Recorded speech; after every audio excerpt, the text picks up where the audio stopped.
Then Torgon granted his prayer, and he said, "By the way that you came, you have leave to depart, if Thorondor is willing.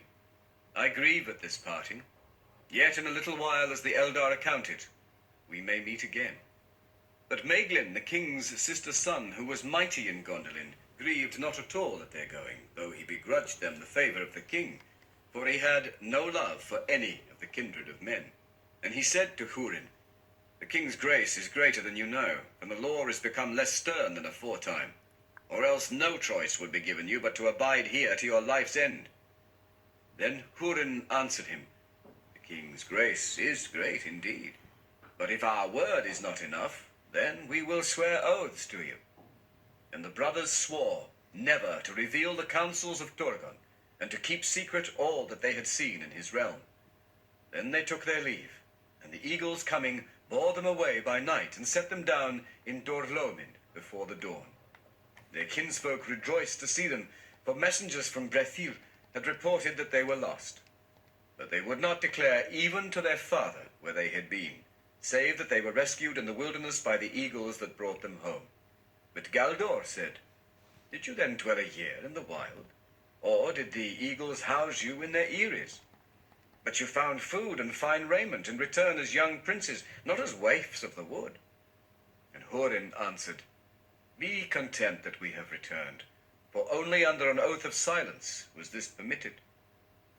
Then Galdor questioned them no more, but he and many others guessed at the truth, and in time the strange fortune of Húrin and Huor reached the ears of the servants of Morgoth. Now when Torgon learned of the breaking of the leaguer of Angband, he would not suffer any of his own people to issue forth to war.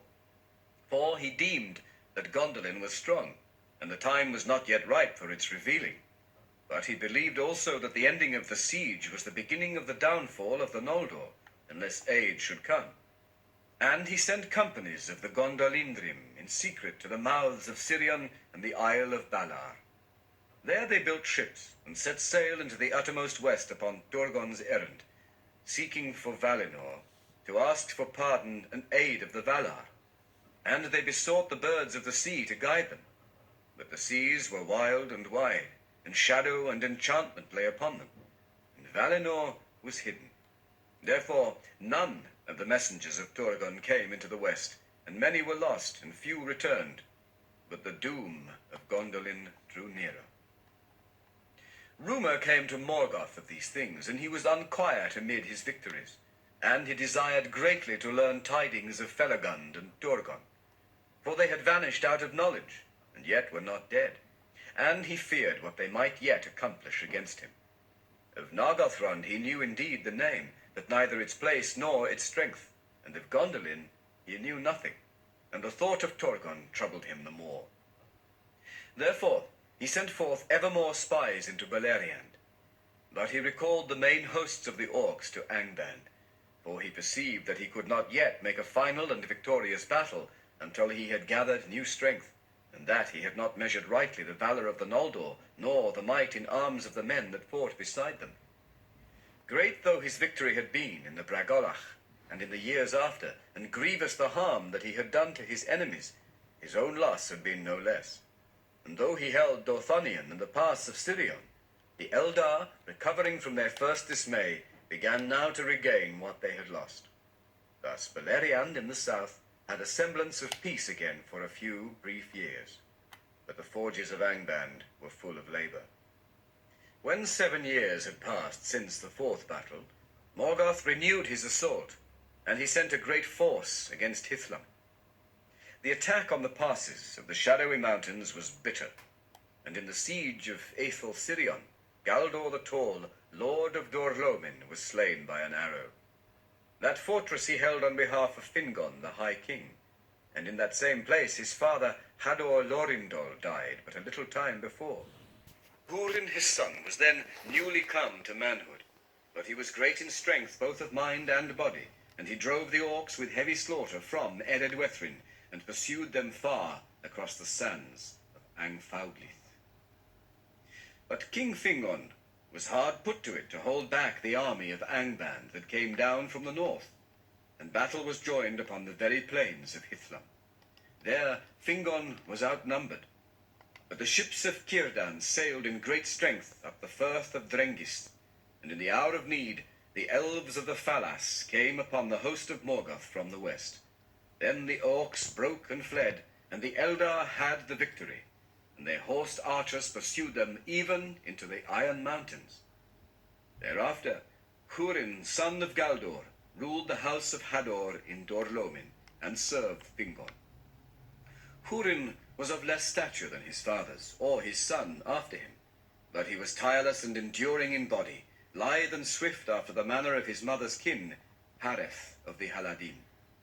His wife was Morwen Elethwen, daughter of Baragund of the house of Beor, she who fled from Dorthonion with Rian, daughter of Belegund, and Emelgir, the mother of Beren. In that time also the outlaws of Dorthonion were destroyed, as is told hereafter, and Beren, son of Barahir, alone escaping, came hardly into Doriath. Of Beren and Luthien. Among the tales of sorrow and of ruin that come down to us from the darkness of those days, there are yet some in which amid weeping there is joy, and under the shadow of death light that endures. And of these histories most fair still in the ears of the elves is the tale of Beren and Luthien. Of their lives was made the Lay of Leithian, release from bondage, which is the longest save one of the songs concerning the world of old. But here the tale is told in fewer words and without song. It has been told that Barahir would not forsake Dorthonion, and there Morgoth pursued him to the death, until at last there remained to him only 12 companions. Now the forest of Dorthonion rose southward into mountainous moors, and in the east of those highlands there lay a lake, Tarn Eluin, with wild heaths about it, and all that land was pathless and untamed, for even in the days of the long peace none had dwelt there. But the waters of Tarn Eluin were held in reverence, for they were clear and blue by day, and by night were a mirror for the stars. And it was said that Melian herself had hallowed that water in days of old. Thither Barahir and his outlaws withdrew, and there made their lair, and Morgoth could not discover it. But the rumor of the deeds of Barahir and his companions went far and wide, and Morgoth commanded Sauron to find them and destroy them. Now among the companions of Barahir was Gorlim, son of Angrim. His wife was named Elinel, and their love was great ere evil befell. But Gorlim, returning from the war upon the marches, found his house plundered and forsaken, and his wife gone, whether slain or taken he knew not. Then he fled to Barahir, and of his companions he was the most fierce and desperate, but doubt gnawed his heart, thinking that perhaps Elinel was not dead. At times he would depart alone and secretly, and visit his house that still stood amid the fields and woods he had once possessed, and this became known to the servants of Morgoth.